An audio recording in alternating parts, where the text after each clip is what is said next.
ओम शांति। आज रविवार है और हम सभी अव्यक्त बाप दादा के महावाक्य सुनेंगे। आज की मुरली भी विशेष है। आज बाबा के सामने डबल विदेशी भाई बहनें बैठे हैं,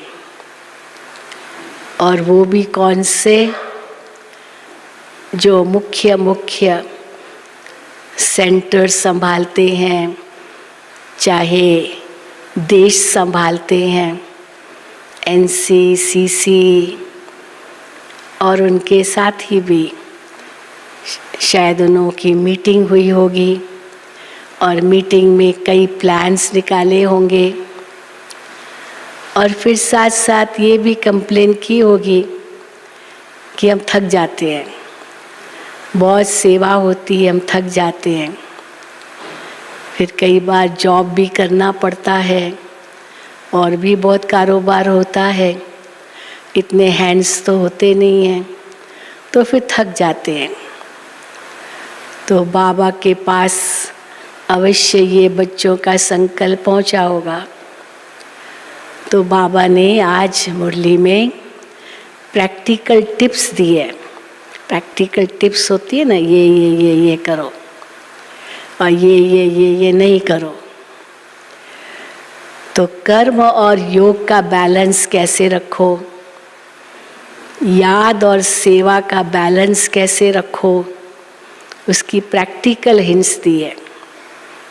सचमुच अगर हम सब ये प्रैक्टिकल हिंट्स अपने जीवन में अपनाएंगे तो कभी भी थकावट महसूस नहीं होगी, कभी भी बहुत काम के कारण जो चिड़चिड़ापन कभी कभी आ जाता है वो नहीं होगा। तो कैसे बैलेंस बना के रखें, ताकि जिसको बाबा कहते बैलेंस बनाओ तो ब्लेसिंग मिलेगी। तो जीवन में कई बातों का बैलेंस बहुत ज़रूरी है ब्राह्मण जीवन में। वैसे तो बैलेंस बाबा बताते हैं, बालक और मालिक बन का बैलेंस, रमणीकता गंभीरता का बैलेंस, वो बैलेंस तो है, लेकिन कर्म और योग में बैलेंस, सेवा और योग में बैलेंस, इतना भी नहीं कि सेवा में ऐसे बिजी हो जाओ जो योगी भूल जाओ, या तो योग में इतना चले जाओ जो सेवा ही भूल जाओ। तो दोनों का कैसे बैलेंस रहे तब हमारी स्थिति ऊंची बनी रहेगी, वो आज बाबा ने बताई है। तो निमित्त तो डबल विदेशी है बाबा के सामने, लेकिन है तो हम सब के लिए। तो आज 25/7/2021 है, और आज सचमुच आज से सावन महीना शुरू हो रहा है, श्रावण महीना। तो देख रहे हैं मौसम भी अपना रूप दिखा रही है, पूरा मॉनसून जैसे अनुभव हो रहा है। तो आज 25/7/2021 है, और ये मुरली रिवाइज कर रहे हैं 20 फरवरी 1988 की। तो फरवरी मास में विदेशी खास मीटिंग्स करते रहे हैं, अभी भी करते रहे हैं। तो 20 फरवरी 1988, और उस समय ज्ञान सरोवर शांतिवन तो था नहीं, सब कुछ पांडव भवन में ही होता था, ओम शांति भवन ज़रूर था। तो यहाँ ही सब कुछ करते थे, बहुत ही रौनक लगी रहती थी डबल विदेशियों की। मुरली की हेडिंग है, तन मन की थकावट मिटाने का साधन, शक्तिशाली याद। अगर याद है तो थकावट सहज मिट जाएगी, बहुत घंटे सोने की भी ज़रूरत नहीं है। तन मन की थकावट मिटाने का साधन, शक्तिशाली याद। आज परदेशी बाप अपने अनादि देशवासी और आदि देशवासी, डबल विदेशी क्या है? अनादि देशवासी तो है ही है, परम धाम देश के वासी, और आदि देशवासी भी है। आदि में भारत के ही वासी थे, ये तो बाद में जाके विदेश में जन्म लिया। तो आदि भारतवासी तो सब डबल विदेशी हैं ही।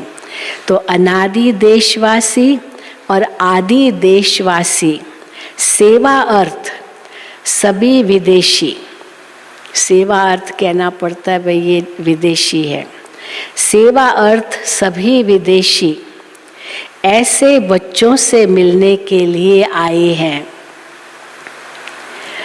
बाप दादा जानते हैं कि यही मेरे सिक्की लदे लाडले बच्चे हैं। अनादि देश परमधाम के वासी हैं और साथ साथ सृष्टि के आदि के इसी भारत भूमि में जब सतयुगी स्वदेश था, अपना राज्य था जिसको सभी भारत कहते हैं, तो आदि में इसी भारत देश के वासी थे। इसी भारत भूमि में ब्रह्मा बाप के साथ साथ राज्य किया है। अनेक जन्म अपने राज्य में सुख शांति संपन्न अनेक जीवन व्यतीत किए हैं। इसलिए आदि देशवासी होने के कारण भारत भूमि से दिल का स्नेह है। डबल विदेशियों की ये बहुत बड़ी विशेषता, भारत से बहुत स्नेह है।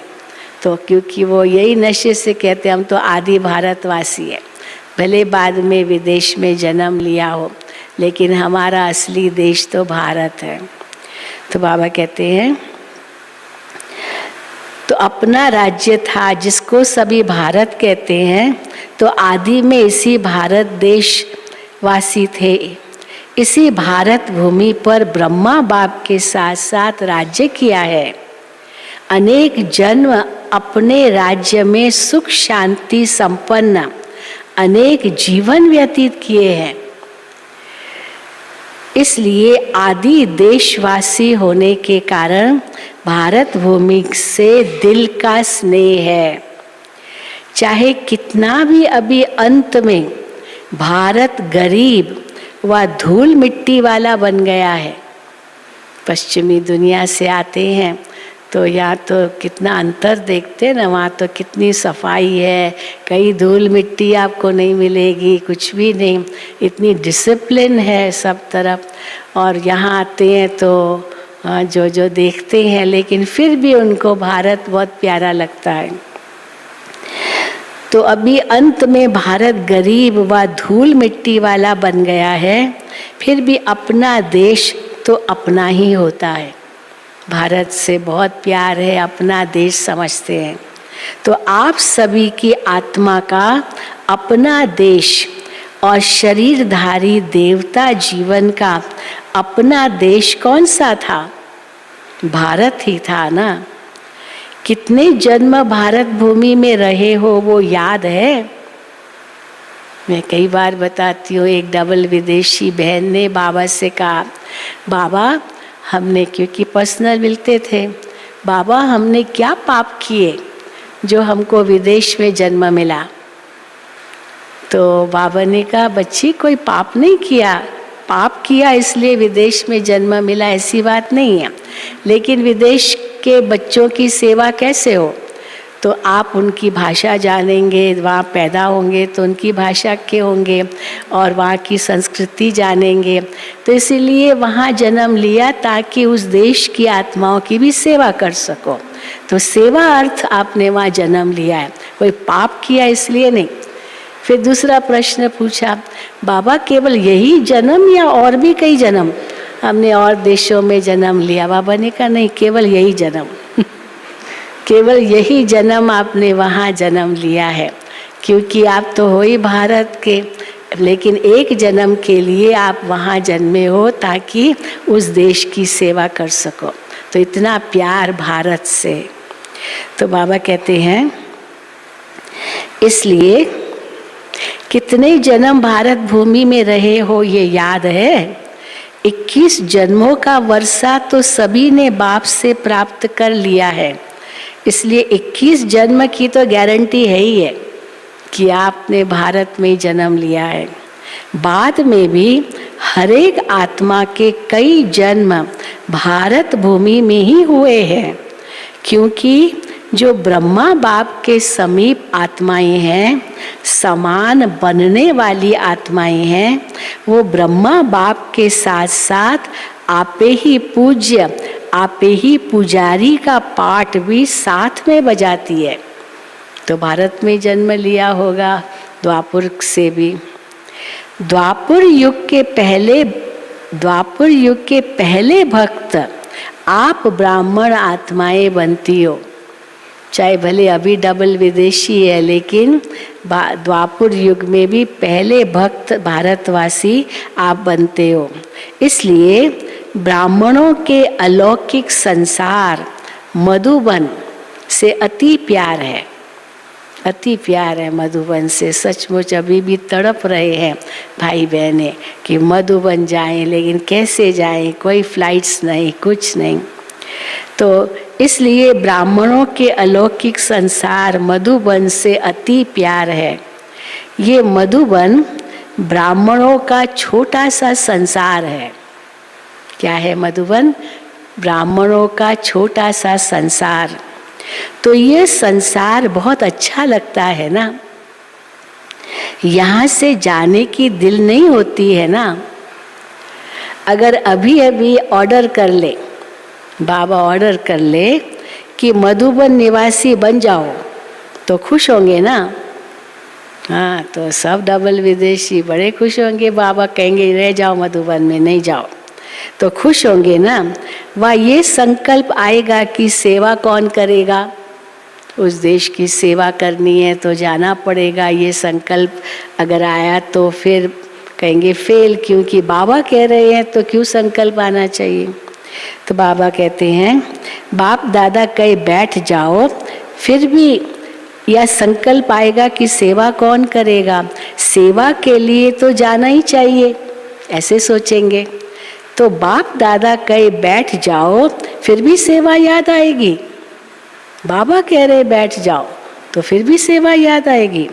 सेवा कराने वाला कौन है? ये देखो बाबा कैसे, समझो कोई कहते हैं हाँ सेवा याद आएगी, तो सेवा कराने वाला कौन है? जो बाप का डायरेक्शन हो, श्रीमत हो, उसको उसी रूप से पालन करना, इसको कहते हैं सच्चा आज्ञाकारी बच्चा। अब बाबा कह रहा है, डायरेक्शन दे रहा है, यहाँ बैठ जाओ, तो भी वहाँ सेवा याद आएगी वहाँ की। तो ये तो माना बाबा के डायरेक्शन का उल्लंघन हो गया। तो अगर बाबा कह रहे हैं तो मानना होता है। बाप दादा जानते हैं, हाँ बाप दादा जानते हैं मधुबन में बिठाना है या सेवा पर भेजना है। आप क्यों चिंता करते हो? तो ये जब मैं पढ़ रही थी तो मुझे याद आया कि जब हम पहली बार विदेश यात्रा पर गए, वेदांती बहन और हम 1974 में अफ्रीका में गए। 74 में तो दोनों ने बाबा से छुट्टी ली, तो मैं तो थोड़ा ज़्यादा ही बोलती थी।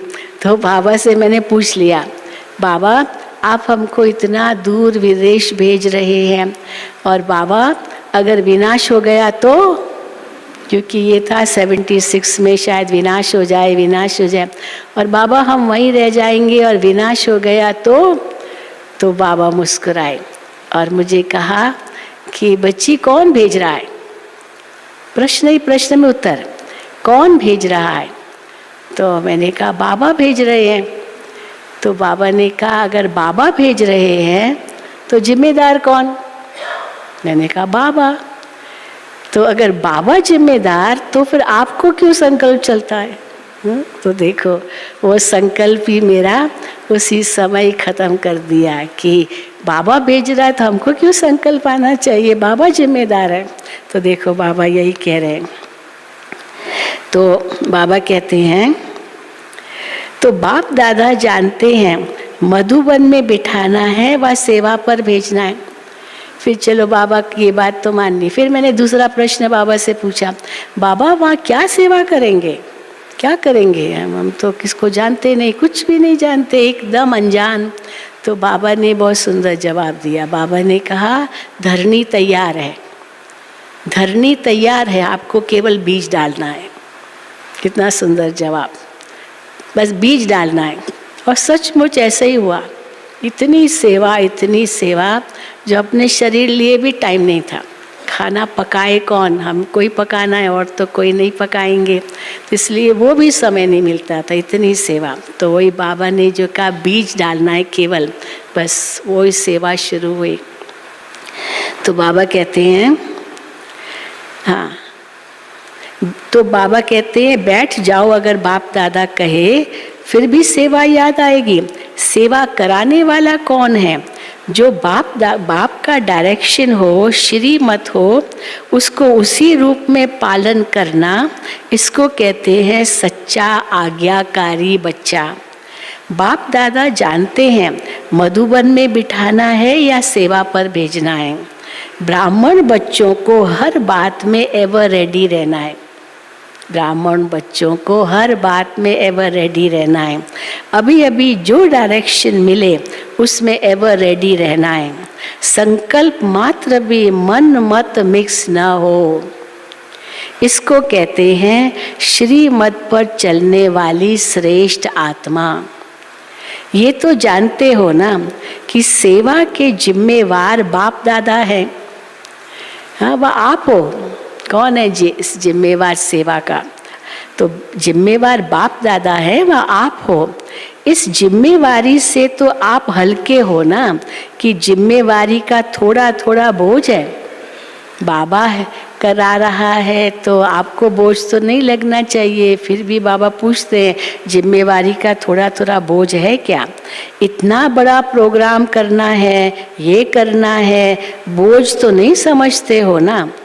करावनहार करा रहा है। करावनहार एक ही बाप है। किसी की भी बुद्धि को टच कर विश्व सेवा का कार्य कराते रहे हैं और कराते रहेंगे। सिर्फ निमित्त बच्चों को इसलिए बनाते हैं कि जो करेगा सो पाएगा। पाने वाले बच्चे हैं, बाप को तो पाना नहीं है। प्रारब्ध पाना या सेवा का फल अनुभव होना, ये तो आत्माओं का काम है। इसलिए निमित्त बच्चों को बनाते हैं। हम करेंगे तो हम पाएंगे, इसलिए निमित्त बच्चों को बनाते हैं। साकार रूप में भी सेवा कराने का कार्य देखा और अभी अव्यक्त रूप में भी करावनहार बाप अव्यक्त ब्रह्मा द्वारा भी कैसे सेवा करा रहे हैं वो भी देख रहे हो। साकार में भी कराया, बच्ची वहाँ जाओ। कल बताया ना हमारी विजया बहने, बस दादा के साथ आई थी मधुबन, दोनों बहनें आई थी, स्कूल पूरा किया। तो बाबा ने कहा बैठ जाओ, यहीं रहो, यहीं बैठो, अभी नहीं जाना, आगे नहीं पढ़ना है। जी बाबा। फिर सीधा बाबा ने उनको अहमदाबाद भेज दिया। बस जी बाबा कहा तो देखो बाबा ने उनको कितनी ऊंची सेवा दी। तो कैसे सेवा करा रहा ये भी देख रहे हो। अव्यक्त सेवा की गति और ही तीव्र गति है। साकार से भी ज़्यादा अव्यक्त सेवा की गति और ही तीव्र गति है। बाबा अव्यक्त रूप से और ही तीव्र सेवा करवा रहे हैं। कराने वाला करा रहा है और आप कठपुतली के समान नाच रहे हो। दादी जान की तो यही समझती थी, बस मैं कठपुतली की तरह नाच रही हूँ।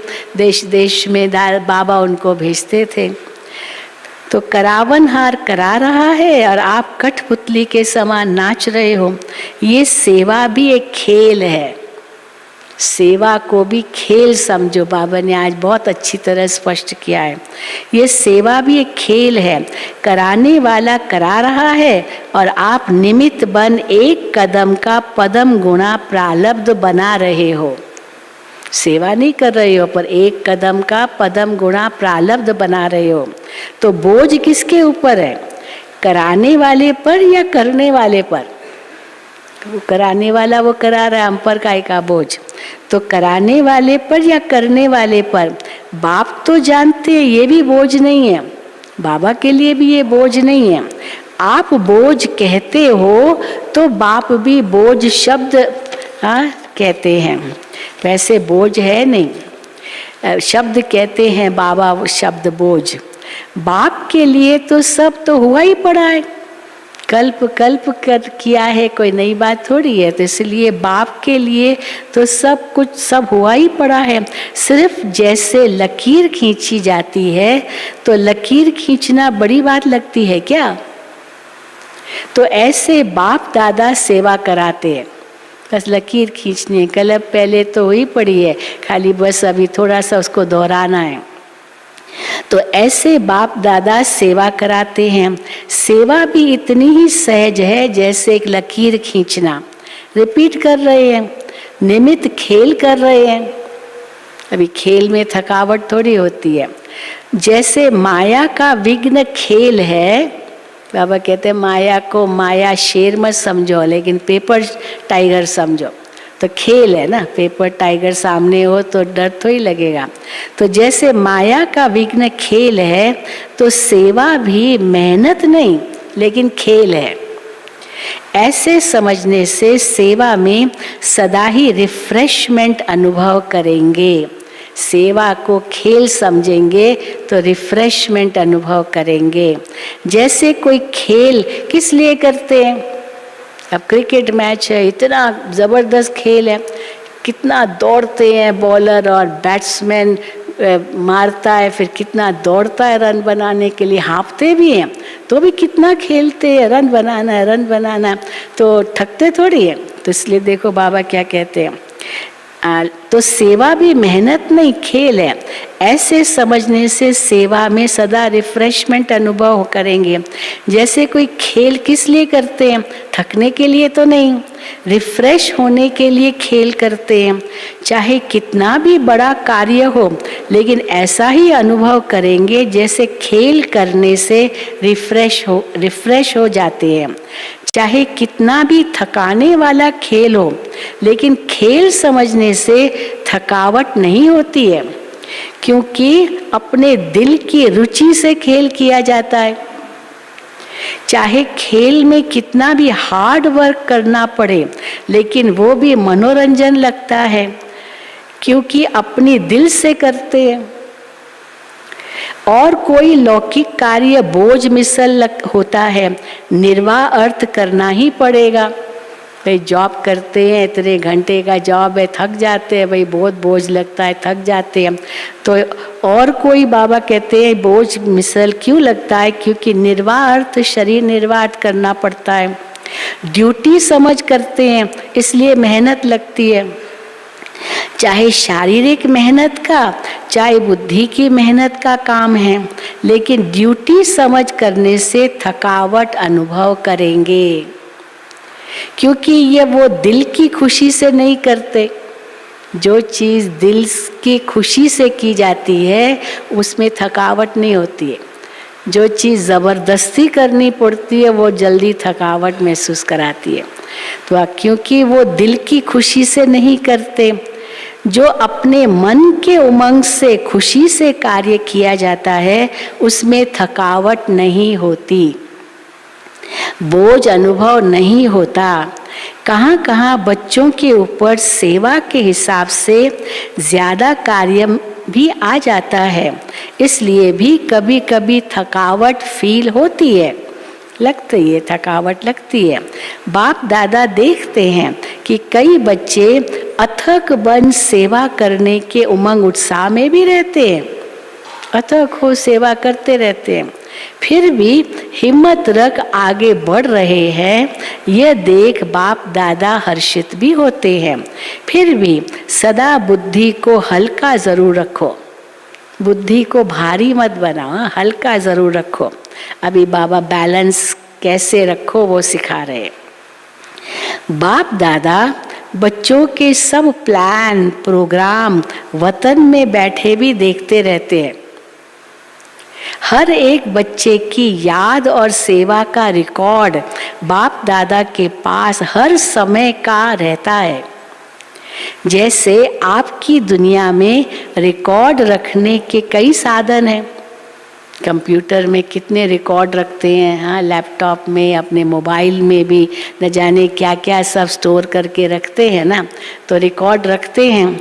तो बाप के पास साइंस के साधनों से भी रिफाइंड साधन है रिकॉर्ड रखने के, स्वतः ही कार्य करते रहते हैं वो साधन। जैसे साइंस के साधन जो भी कार्य करते हैं वो लाइट के आधार से करते हैं। उनके लिए बिजली चाहिए, चलो बिजली पर नहीं तो बैटरी पर तो चलना है, तो वो भी तो चाहिए ना आधार। तो जैसे साइंस के साधन जो भी कार्य करते हैं वो लाइट के आधार से करते हैं। सूक्ष्म वतन तो है ही लाइट का वतन, साकार वतन की लाइट के साधन फिर भी प्रकृति के साधन है। अब बिजली चली गई, खत्म, सब बंद, हाँ, बैटरी भी डाउन हो गई, बंद, सब खत्म, हाँ, तो रुक जाएगा काम। तो साकार वतन की लाइट के साधन फिर भी प्रकृति के साधन है, लेकिन अव्यक्त वतन के साधन प्रकृति के नहीं है। और प्रकृति रूप बदलती है। आज बहुत अच्छी लाइन है, कल देखो लाइन डाउन, हाँ, आज है ही नहीं। आज मोबाइल चल रहा है, कल टावर नहीं चल रहा है, तो बैठ जाओ, नहीं चल रहा है, क्या करेंगे। तो बाबा कहते हैं प्रकृति तो रूप बदलती रहती है, सतो रजो तमो में परिवर्तन होती है। इस समय तो है ही तमोगुणी प्रकृति, इसलिए ये साधन जो अभी है, अभी भी हम यही कहते हैं ऑनलाइन जो क्लासेस चल रहे हैं, चलो फिर भी है, साधन है, ऑनलाइन क्लासेस करा सकते हैं, देश विदेश से मिल सकते हैं। अब ये भी ठप हो जाए तो कुछ भी नहीं कर सकेंगे। तो बाबा कहते हैं इसलिए ये साधन आज चलेंगे, कल नहीं चलेंगे, लेकिन अव्यक्त वतन के साधन प्रकृति से परे हैं, इसलिए वो परिवर्तन में नहीं आते। जैसे चाहो सूक्ष्म साधन सदा ही अपना कार्य करते रहते हैं, इसलिए सब बच्चों के रिकॉर्ड देखना बाप दादा के लिए बड़ी बात नहीं है। कई बच्चे बाबा से पूछे, बाबा कैसे यार सब क्या रिकॉर्ड रखते हो वतन में। बाबा ने एक बार कहा ना, सबकी टीवी बाबा के सामने है, बाबा बच्चों को देख रहे हैं, सब क्या सबकी टीवी है, अब कैसे देखते होंगे, पर ये तो बाबा जाने। तो इसलिए सब बच्चों के रिकॉर्ड देखना बाप दादा के लिए बड़ी बात नहीं है। आप लोगों को तो साधनों को संभालना भी मुश्किल हो जाता है। अब इतने मोबाइल, कभी इस जेब में, उस जेब में, अभी कहाँ रखा है पता ही नहीं, पर्स में रखा है, फिर दूसरा ले लो, फिर ये कर लो, वो कर लो, कितने साधन रखते ही जाते हैं साधन। तो बाबा कहते हैं आप लोगों को तो साधनों को संभालना ही मुश्किल हो जाता है। तो बाप दादा याद और सेवा का दोनों ही रिकॉर्ड देखते हैं, खाली सेवा का रिकॉर्ड नहीं देखते, याद का भी रिकॉर्ड देखते हैं, दोनों ही रिकॉर्ड देखते हैं, क्योंकि दोनों का बैलेंस एक्स्ट्रा ब्लेसिंग दिलाता है। दोनों का बैलेंस, याद और सेवा का बैलेंस एक्स्ट्रा ब्लेसिंग दिलाता है। जैसे सेवा के लिए समय निकालते हो तो उसमें कभी नियम से भी ज्यादा लगा देते हो, ज़्यादा टाइम सेवा में लगा लेते हो। सेवा में समय लगाना बहुत अच्छी बात है और सेवा का बल भी मिलता है। सेवा में बिजी होने के कारण छोटी छोटी बातों से बच भी जाते हो। कई जो संस्कार नहीं मिलते, ये नहीं मिलते, या जो कुछ भी छोटी मोटी प्रॉब्लम्स है उस पे से बच भी जाते हो, क्योंकि सेवा में बिजी हो। तो बाबा कहते हैं छोटी छोटी बातों से बच भी जाते हो। बाप दादा बच्चों की सेवा पर बहुत खुश है, हिम्मत पर बलिहार जाते हैं, लेकिन जो सेवा याद में, उन्नति में थोड़ा भी रुकावट करने के निमित्त होती है तो ऐसी सेवा के समय को कम करना चाहिए। अगर रुकावट आती है, स्थिति बिगाड़ती है, तो बाबा कहते हैं फिर ऐसी सेवा के समय को कम करना चाहिए। अब जैसे बाबा मिसाल देते हैं, जैसे रात्रि को जागते हो, डबल विदेशियों को तो बहुत आदत, आजकल तो भारत में भी ये हो गया, जवान जो यंगस्टर्स है सारी सारी रात बैठ के कंप्यूटर का काम करते हैं और फिर देखो तो 11 बजे तक सोए रहते हैं। 4 बजे तक काम करेंगे, फिर सोएंगे तो 11 बजे तक सोए रहेंगे, आधा दिन तो पूरा हो गया, लेकिन रात भर काम करते हैं। तो बाबा कहते हैं जैसे रात्रि को जागते हो, 12 बजे व 1 बजा देते हो, तो अमृत वेला फ्रेश नहीं होगा। कैसे होगा फ्रेश? फिर अमृत वेला उठेंगे नहीं, योग खत्म। हाँ, वह अमृत वेले का टाइम पूरा हो गया, तो अमृत वेला फ्रेश नहीं होगा। बैठते भी हो तो नियम प्रमाण, चलो बाबा कहते 4 बजे बैठना है तो नियम प्रमाण बैठते हो, लेकिन नींद ही आती रहती है क्योंकि रात को देर से सोए। बैठते भी हो तो नियम प्रमाण, और अमृत वेला शक्तिशाली नहीं तो सारे दिन की याद और सेवा में अंतर पड़ जाता है। तो सेवा भी ठीक नहीं करेंगे, मन तो खाता रहेगा ना, याद भी ठीक नहीं होगी। मानो सेवा के प्लान बनाने में व सेवा को प्रैक्टिकल लाने में समय भी लगता है, तो रात के समय को कट करके 12 बजे के बदले 11 बजे सो जाओ। भाई देर तक काम करना पड़ता है तो 12 बज जाते हैं, चलो 12 बजे के बदले 11 बजे सो जाओ। वही 1 घंटा जो कम किया, 12 के बदले 11 बजे सोए, वही 1 घंटा जो कम किया और शरीर को रेस्ट दी, तो अमृत वेला अच्छा रहेगा, बुद्धि भी फ्रेश रहेगी। नहीं तो दिल खाती है कि सेवा तो कर रहे हैं लेकिन याद का चार्ट जितना होना चाहिए उतना नहीं है। जो संकल्प दिल में व मन में बार बार आता है कि ये ऐसा होना चाहिए लेकिन हो नहीं रहा है, तो उस संकल्प के कारण बुद्धि भी फ्रेश नहीं होती।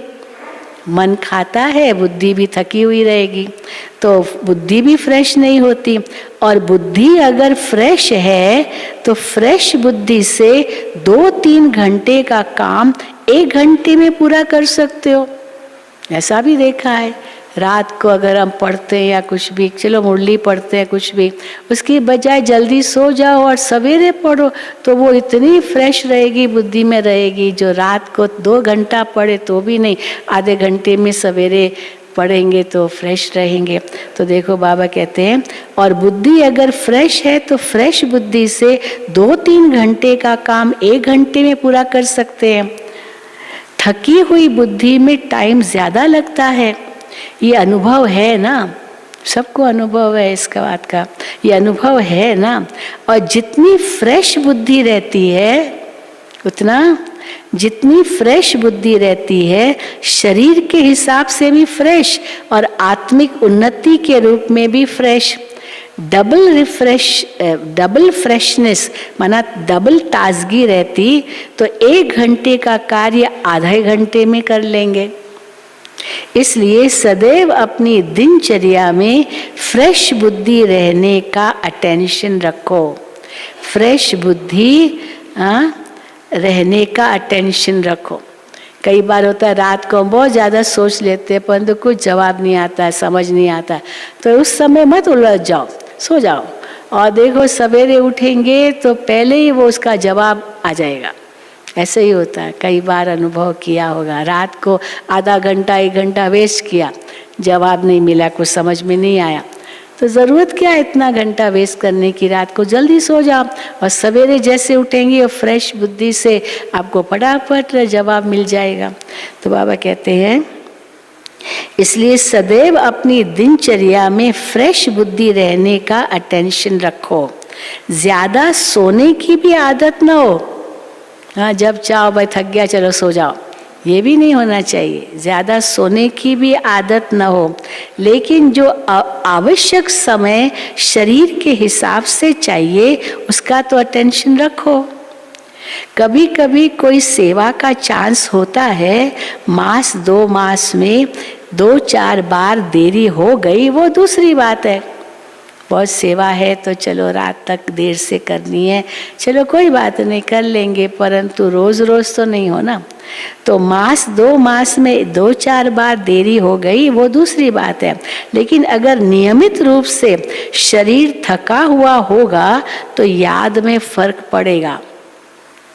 जैसे सेवा का प्रोग्राम बनाते हो, 4 घंटे का समय निकालना है भाई, सेवा का प्रोग्राम है 4 घंटे का समय निकालना है तो निकाल लेते हो ना। ऐसे याद का भी समय निश्चित निकालना ही है। शाम का समय याद का निश्चित करना ही है, तो वो भी समय निकालना ही है।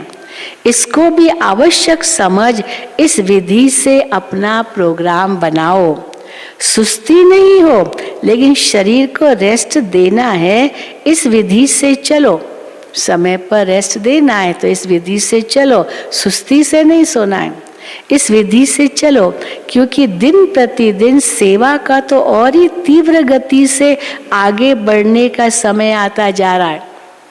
अभी तो आपको यह मालूम हो ना, 2 तारीख से यहाँ भट्टियाँ शुरू हो रही है, पांडव भवन में भी शुरू हो रही है, ज्ञान सरोवर में तो शुरू हो चुकी है, अभी दूसरी भट्टी चल रही है, वो तो लगातार चलेगी। शांतिवन में भी 2 तारीख से एक तो टीचर्स की भट्टी शुरू हो रही है, वो शांतिवन में। फिर चौथा छोटी भट्टियाँ वो बाबा के बच्चों के लिए मानसरोवर में भी चल रही है। हाँ, तो वो भी शुरू हो गई है। तो देखो कैसे ये सब सेवाएं अभी होनी है। अभी तो खुली छुट्टी मिली है, देखो कितनी मिलती है, लेकिन सेवा के प्लान तो बन चुके हैं, तो अभी तो बहुत सेवा बढ़नी है मधुबन में भी। तो बाबा कहते हैं इस विधि से चलो, क्योंकि दिन प्रतिदिन सेवा का तो और ही तीव्र गति से आगे बढ़ने का समय आता जा रहा है। आप समझते हो अच्छा ये 1 वर्ष का कार्य पूरा हो जाएगा, फिर रेस्ट कर लेंगे, ठीक कर लेंगे, याद को फिर ज़्यादा बढ़ा लेंगे, ये सोचते हो। लेकिन सेवा के कार्य तो दिन प्रतिदिन नए से नए और बड़े से बड़े होने हैं, इसलिए सदा बैलेंस रखो। अमृत वेले फ्रेश हो, फिर वही काम सारे दिन में समय प्रमाण करो तो बाप की ब्लेसिंग भी एक्स्ट्रा मिलेगी। बैलेंस रख के कार्य करो तो बाप की एक्स्ट्रा ब्लेसिंग मिलेगी, और बुद्धि भी फ्रेश होने के कारण बहुत जल्दी और सफलता पूर्वक कार्य कर सकेंगे। समझा?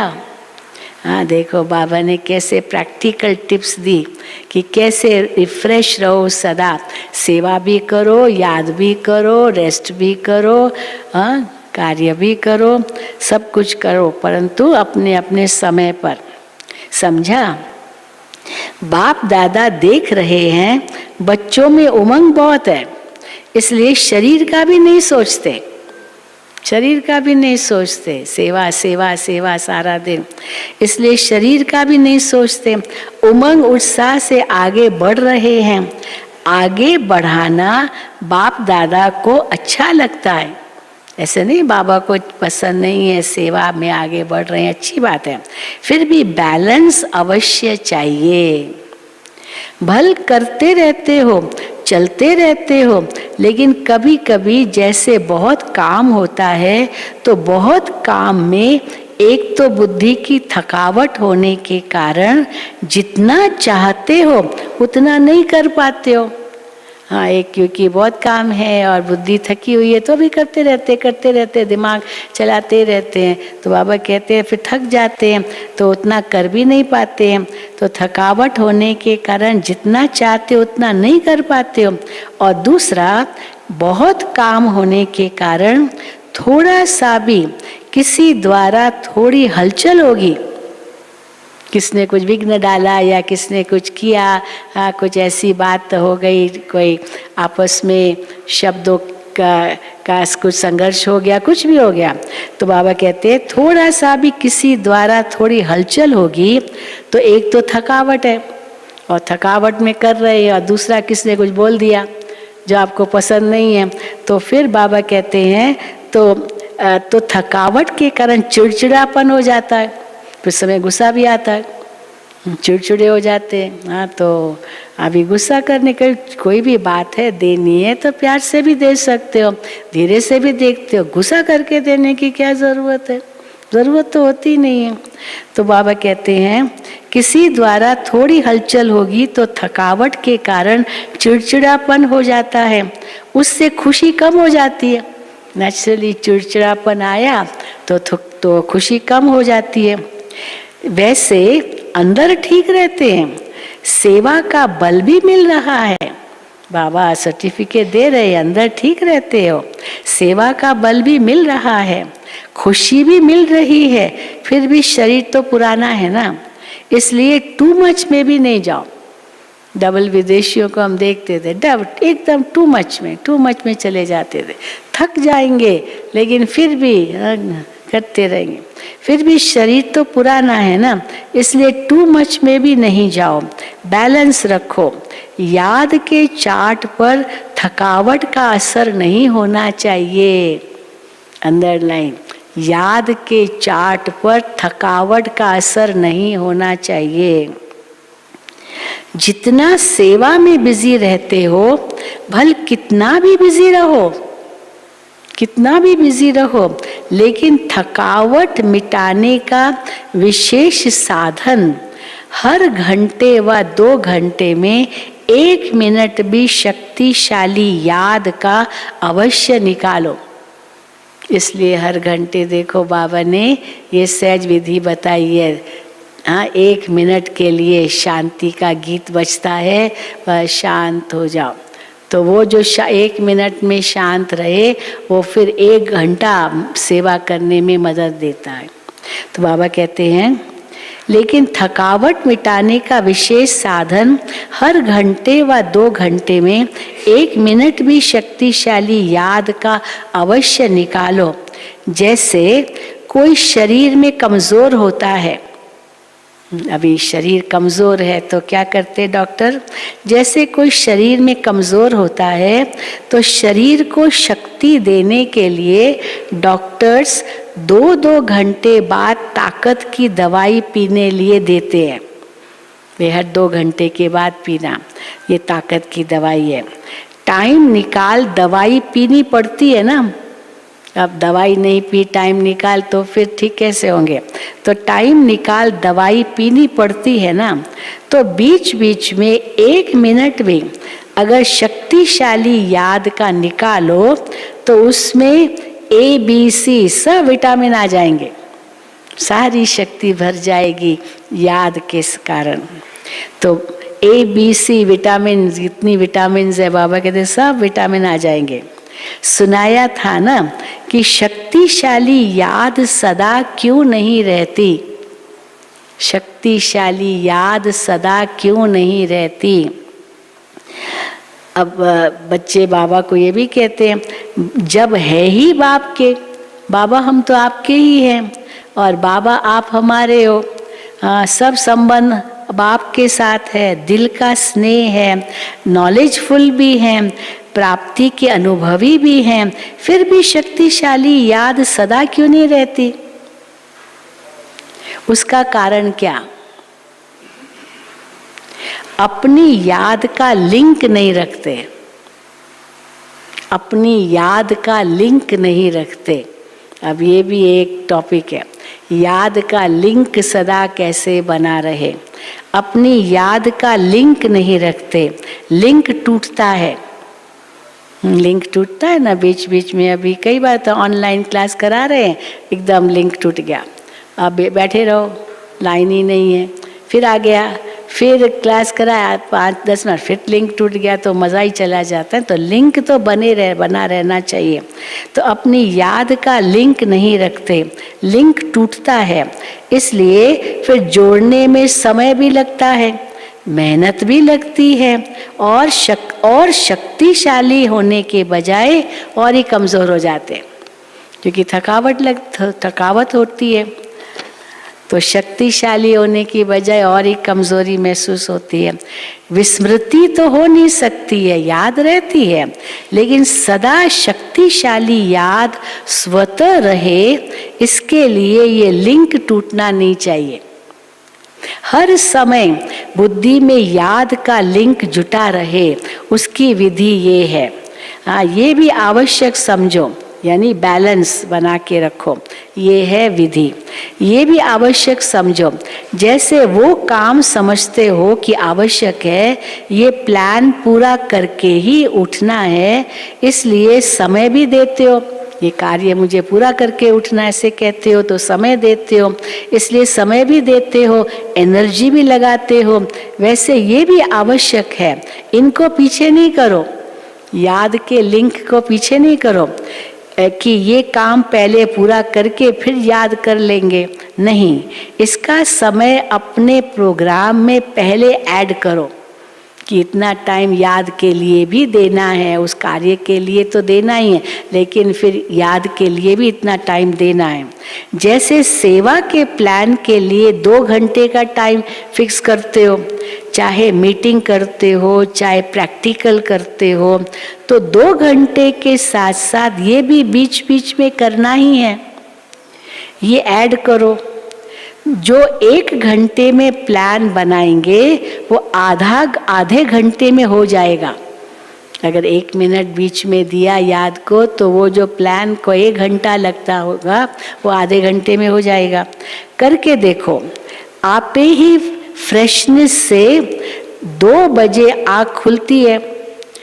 हाँ, करके देखो, आप ही फ्रेशनेस से 2 बजे आँख खुलती है, ये दूसरी बात है। अभी रात को भले कई बार देर से सोते, लेकिन फ्रेश है तो 2 बजे उठ गए, फ्रेश है, नींद पूरी हो गई।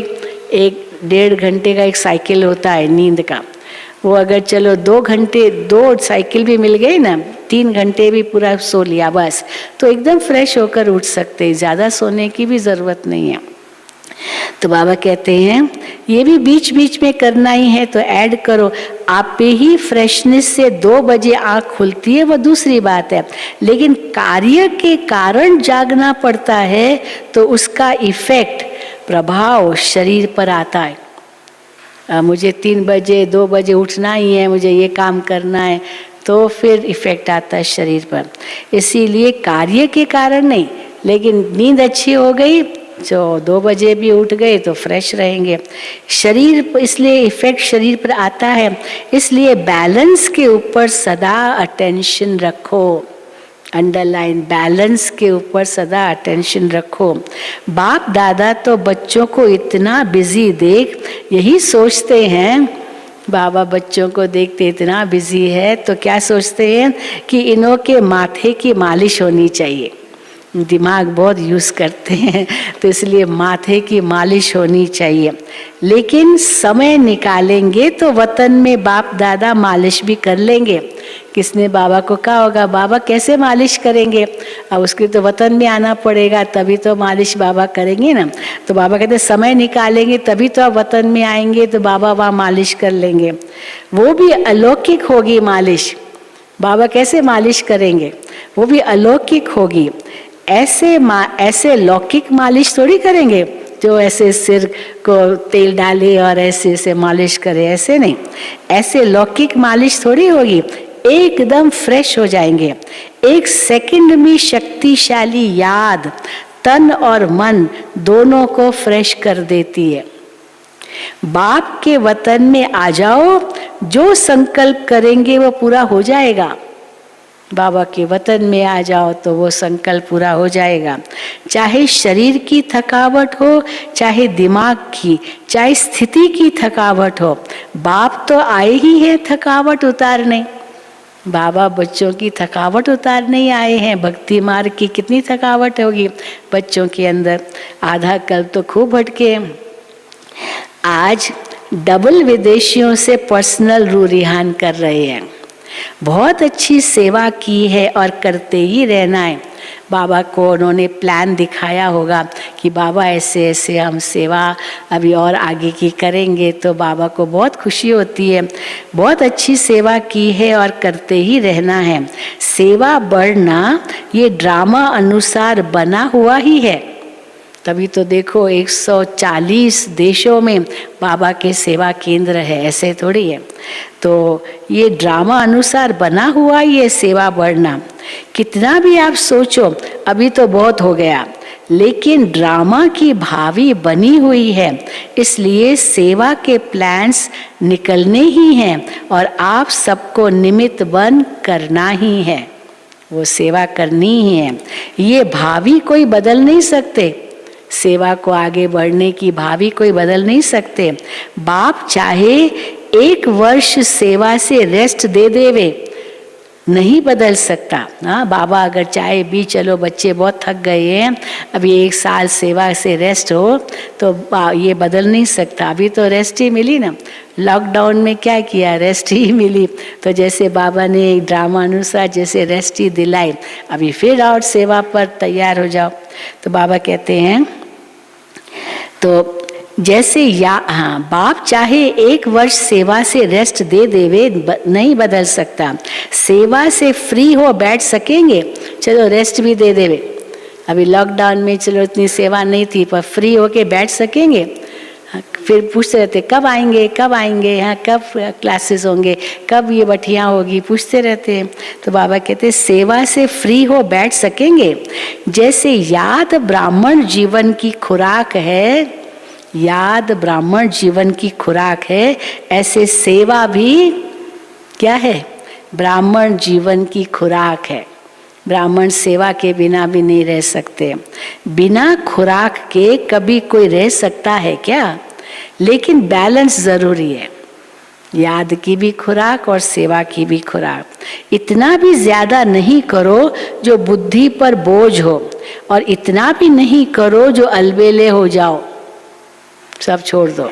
इतना भी नहीं, अलबेले भी नहीं होना है और बोझ भी नहीं महसूस करना, न बोझ हो न अलबेलापन हो, इसको कहते हैं बैलेंस। न बोझ हो न अलबेलापन हो, इसको कहते हैं बैलेंस। अच्छा, सदा याद और सेवा के बैलेंस द्वारा बाप की ब्लेसिंग के अधिकारी, सदा बाप के समान डबल लाइट रहने वाले, सदा निरंतर शक्तिशाली याद का लिंक जोड़ने वाले, सदा शरीर और आत्मा को रिफ्रेश रखने वाले, हर कर्म विधि पूर्वक करने वाले, सदा श्रेष्ठ सिद्धि प्राप्त करने वाले, ऐसे श्रेष्ठ समीप बच्चों को बाप दादा का याद प्यार और नमस्ते। हम रूहानी बच्चों की रूहानी बाप दादा को याद प्यार, गुड मॉर्निंग और नमस्ते। वरदान, श्रेष्ठ तकदीर की स्मृति द्वारा अपने समर्थ स्वरूप में रहने वाले सूर्यवंशी पद के अधिकारी भव। श्रेष्ठ तकदीर की स्मृति द्वारा अपने समर्थ स्वरूप में रहने वाले सूर्यवंशी पद के अधिकारी भव।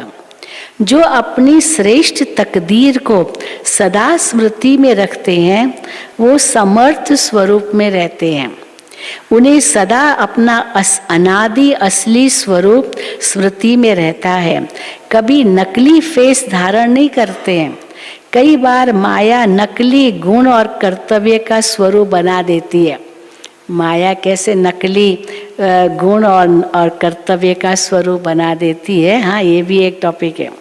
किसको क्रोधी, किसको लोभी, किसको दुखी, किसको अशांत बना देती है, लेकिन असली स्वरूप तो इन सब बातों से परे है। जो बच्चे अपने असली स्वरूप में स्थित रहते हैं, वो सूर्यवंशी पद के अधिकारी बन जाते हैं। स्लोगन, सर्व पर रहम करने वाले बनो, सर्व पर रहम करने वाले बनो, तो अहम और वहम समाप्त हो जाएगा। अहम और वहम समाप्त कर रहम। बाबा कहते हैं सर्व पर रहम करने वाले बनो, तो अहम और वहम समाप्त हो जाएगा। अच्छा, ओम शांति, ओम शांति। अभी 25वां दीदी की विशेषता 25वीं। सदा शुभ भावना, शुभ कामना संपन्न संकल्प। दीदी में सदा शुभ भावना, शुभ कामना के संकल्प रहते थे। दीदी ने स्वयं प्रति सर्व कामनाएं समाप्त कर सभी के लिए शुभ कामनाएं रखी। हर एक के प्रति दीदी की सदा यही शुभ भावना रहती कि ये केवल ब्रह्मा कुमार कुमारी नहीं है, लेकिन सच्चा तपस्वी कुमार तपस्वी कुमारी बने। तपस्या के बल से अपने पुराने संस्कारों को परिवर्तन करे। दीदी जी कहती, अगर कोई स्वयं को सचमुच बदलना चाहता है तो वे अपने आप को खुद ही पढ़ावे, अपने आप को पढ़ाओ, अपना टीचर आपे ही बनो। कोई आपको पढ़ावे बदलने के लिए ज़रूरत नहीं है। हाँ, अपने अंदर की रियलाइजेशन हो तो अपने आप ट्रांसफॉर्मेशन हो जाएगी। तो पहले रियलाइजेशन खुद की चाहिए, फिर ट्रांसफॉर्मेशन होगी। अपना टीचर आपे ही बनो। अच्छा, ओम शांति, ओम शांति। चलिए।